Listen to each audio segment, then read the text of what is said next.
Okay, magandang araw sa lahat ng aking mga viewers dyan, yung mga hindi pa nag-subscribe at sa aking channel, please lang po.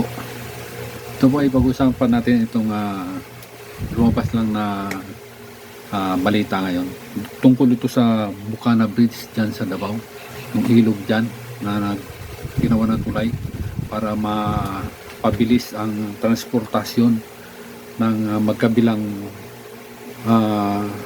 dulo, sa kabilang bayan saka dito sa kabila, para mapabilis na makarating sa kanilang na ma-transport ang kanilang mga produkto o ano pa mang mga lakad nila dyan, bubuksan nitong December 15, sabi ni Pangulong Bongbong Marcos.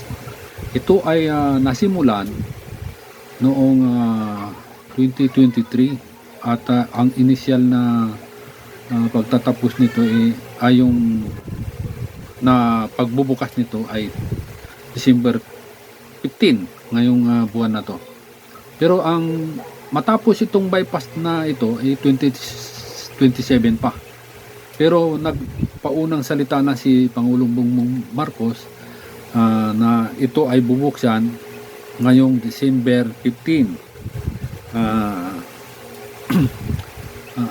2025, ngayong buwan.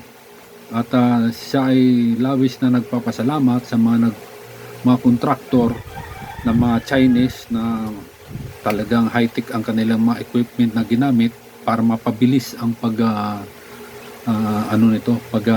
nito.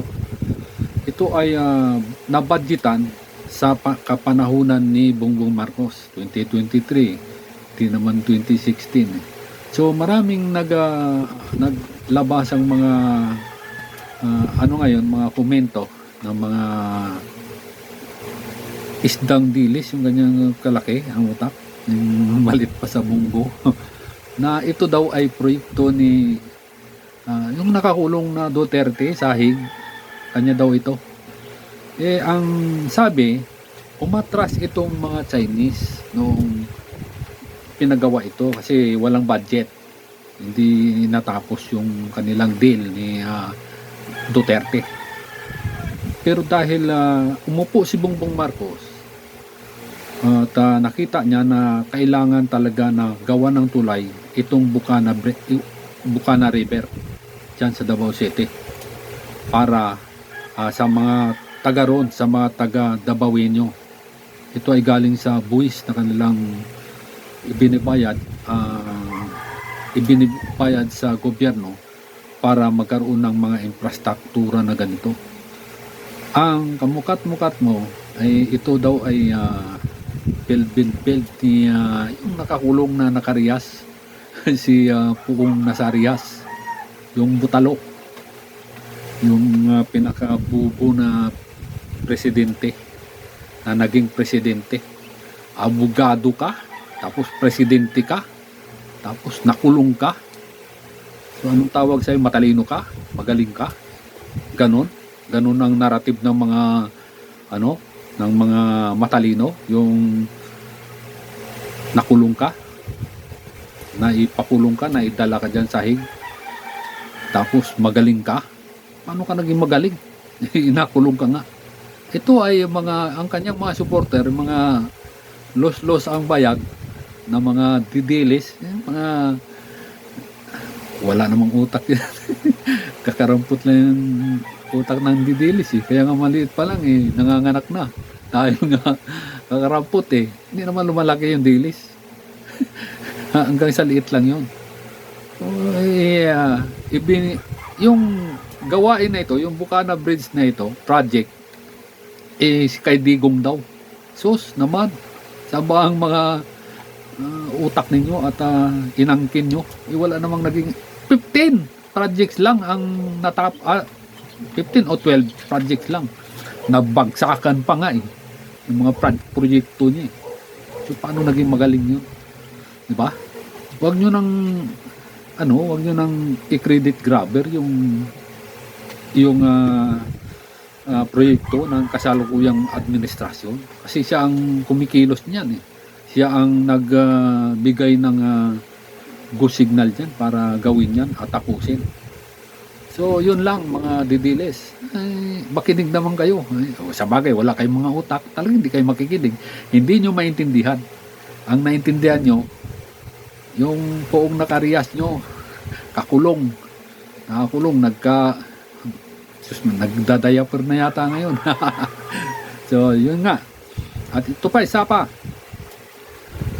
Nagkahamunan sa patutsadahan ni Congressman Sandro Marcos at ni Congressman Pulong Iyotman na humarap sa ICI, sa investigating body na ginawa para sa corruption na itong mga flood control. Si Kong Sandro Marcos dumating, humarap sa ICI para patutuhanan o yung kung ano man yung kanilang mga pagdududa sa kanyang mga pundong ginamit, doon nila malalaman. Pero ito si Dodong Pulong Iyotman hindi umarap, umatras ang bayag. Lumiit ang bayag ng butalo. Ganun ka tindi ang mga ayaw niyang humarap kasi ayaw niyang makalkal yung 51 billion na funds niya noong tatay pa niya ang pangulo na binigay sa kanya. Napakalaking funds no. Wala, chicken feed lang yung mga chicken lang yung mga na yan. Sa kanya talagang 51 billion. So doon pa lang malalaman mo na yung mga ito ay puro lang bunganga ito. Ayaw humarap na mapatutuhanan kung talagang hindi ka takot, hindi ka kung talaga malinis ka, ito humarap ka para malaman kung ano ba ang paano mo ipapaliwanag yung pundong ginamit mo na 51 billion sa iyong distrito. Yan lang. Siyempre si Basti umamon kay General Torre, hindi rin nagpunta, umalis. Ito naman si Polong, Barbie yun si Basti, ito si Polong, inamon din magpakitaan sila, magpaliwanagan sa ICI, marap si Sandro, ito si Polongski, hindi umarap, natakot kasi may tinatago Ganun ang mga Duterte, urong ang bayag, los. So, ganyan ba ang mga leader na gusto ninyong suportahan? Yung hindi kagandahan ng mga ganyan. Ito. So, ito naman, ito, isa pa, last na, si Sara Duterte, nag-survey na naman yung magaling na nag-survey. Doble na ang kanyang lamang ngayon kay Bongbong Marcos doon sa survey. Hindi ko alam kung yun ba. Yun talagang nagsusurvey kay Sara Duterte. Ibang mga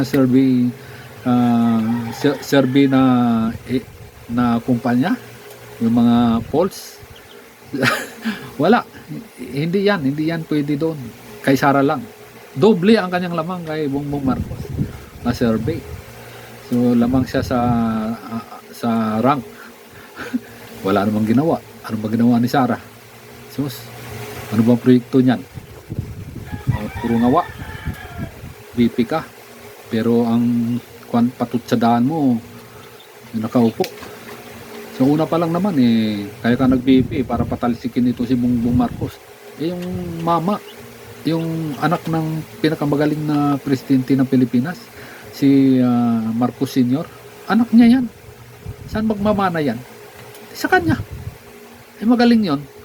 Hindi ito malab yung mga pagdarasal ng mga didilis, yung mga alagad niya, yung mga kasabwat niya.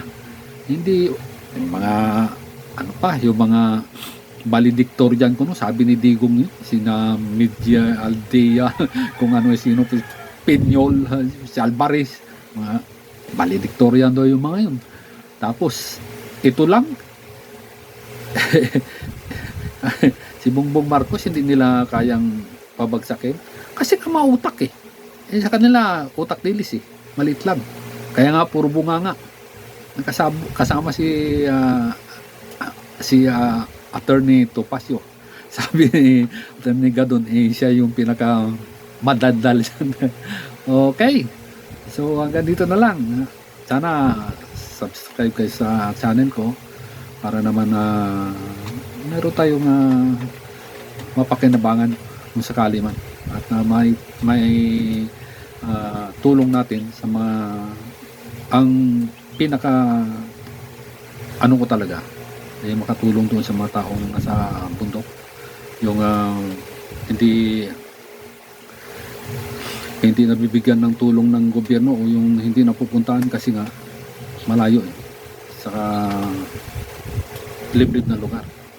So yung mga vloggers lang ang makakarating doon na magdala ng kahit kunting tulong, paramdam sa kanila na may mga Pilipinong nagmamahal sa kanila, na kapwa Pilipino na talagang may puso para kalingain din ang kanilang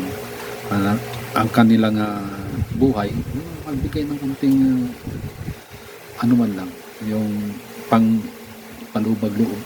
Kasi wala naman tayong maibigay, hindi naman tayo mayayaman na kaparis ng iba. Pero kung sakaling dumami ang subscriber ko, talaga kaya rin natin magbigay ng kahit na 5 kilo bigas man lang at mga noodles, kape o yung pangailangan nila doon sa bundok. Salamat, maraming salamat kaibigan Kanonoy. Subscribe lang kay Nonoy Dan TV. Yun lang. Salamat.